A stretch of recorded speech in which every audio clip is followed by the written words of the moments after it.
Halo, assalamualaikum warahmatullahi wabarakatuh. Kembali lagi di Maxim Ojek Online Channel. Channel yang ngebahas seputar Maxim driver dan juga Maxim penumpang.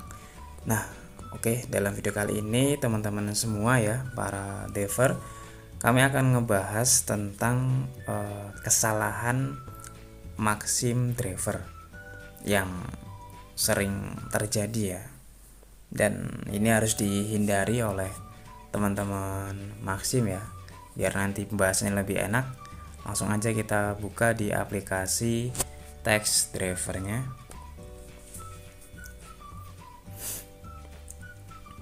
Ini dia lagi proses ya, loading. Nah, ini dia akhirnya sudah kebuka ya. Nah, di sini kita akan ngebahas kesalahan-kesalahan daripada driver Maxim ya.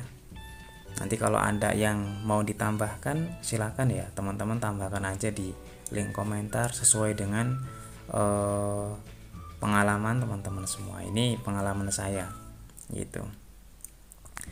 Nah, untuk kesalahan yang pertama ya, kita bisa lihat yang paling atas ya, ada Raja Bahasa, ada RP2378K ya. Ini kesalahan yang pertama adalah ketika mau narik orderan itu nggak ada saldonya teman-teman. Nah, itu kesalahannya tuh. Jadi kalau dia udah nggak ada saldo ya kan, ya susah untuk dapat orderan gitu. Nah, itu kesalahan yang pertama.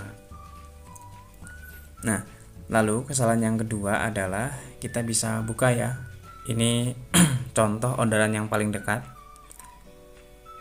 Nah, ini dia, kita akan buka orderan Maxim Food and Shop ya. Nah, ini ada tolong ambil dan bayarkan belanjaan 135.000 ya. Ini disuruh untuk mengambil belanjaan ya, dan kita harus memberikan talangan sebesar 135.000 rupiah.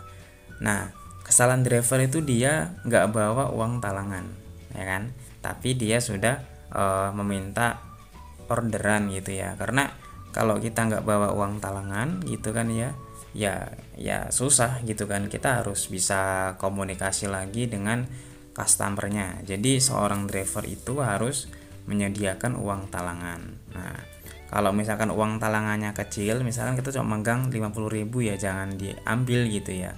Nanti gimana nalanginya? Itu susah juga. Nanti bakalan ya bisa jadi nanti cancel kan setelah komunikasi dengan customernya. Nah, itu kesalahan yang kedua. Dan kesalahan yang ketiga adalah ini nggak ada contohnya ya kebetulan ya. Ini kesalahan yang paling fatal ya menurut saya. Nah, di sini bisa kita buka aja dulu ya. Ini karena nggak ada contohnya. Jadi terkadang itu gini teman-teman. Ada orderan fiktif ya. Ada orderan fiktif. Nah, ini ya contohnya ya.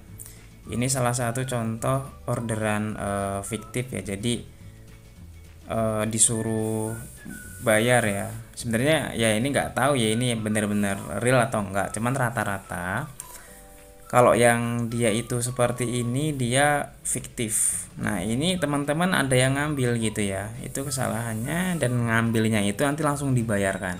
Kalau yang seperti ini lebih baik kalau mau bener-bener real ya, dia disuruh transfer aja dulu ke kita, atau kalau enggak dia itu kita ambil langsung ke tempat dia berada gitu loh, yang mau pesen itu. Karena nanti biasanya fiktif, dia itu bisa jadi pesan di beberapa tempat ya, jadinya ini harus dihindari. Nah, gitu. Nah, itu kesalahan-kesalahan ya daripada Maxim driver. Selebihnya untuk kesalahan-kesalahan yang umum, teman-teman nantinya bisa lihat aja ya di bagian pengumuman. Itu ada di aturan kerja ya, yang di paling bawah. Nah, di sini nanti teman-teman bisa baca lebih lengkapnya di sini. Ada kesalahan memberikan ID login atau kata sandi, ya kan, langsung berhenti bekerja tanpa menyelesaikan shift, menolak menjalankan order yang ditugaskan secara otomatis, ya kan, tidak mengubah status penyelesaian order tepat pada waktunya. Nah, itu kesalahan-kesalahan tuh. Jadi belum selesai, belum sampai pada tempat sudah selesaikan. Menyelesaikan order dengan biaya lebih sedikit dari yang sesungguhnya diterima dari penumpang gitu. Lalu pengerjaan order yang tidak sesuai, order diambil tetapi pengemudi tidak datang gitu ya. Pembatalan untuk order reservasi. Nah, ini selebihnya teman-teman bisa dibaca sendiri ya, karena ini ada di aplikasi ya, ada di aplikasi Maxim ya, di bagian menu obrolan, pengumuman maksud saya. Nah, mungkin itu aja teman-teman ya, kesalahan-kesalahan daripada driver Maxim ojek online yang harus dihindari. Ya, semoga kita bisa menjadi driver Maxim yang bijaksana ya. Selamat di jalan, dapat rezeki yang cukup gitu, yang halal, dan kita bisa memberikan nafkah untuk istri dan anak kita, dan juga untuk diri kita sendiri. Sampai bertemu di video selanjutnya, dan wassalamualaikum warahmatullahi wabarakatuh.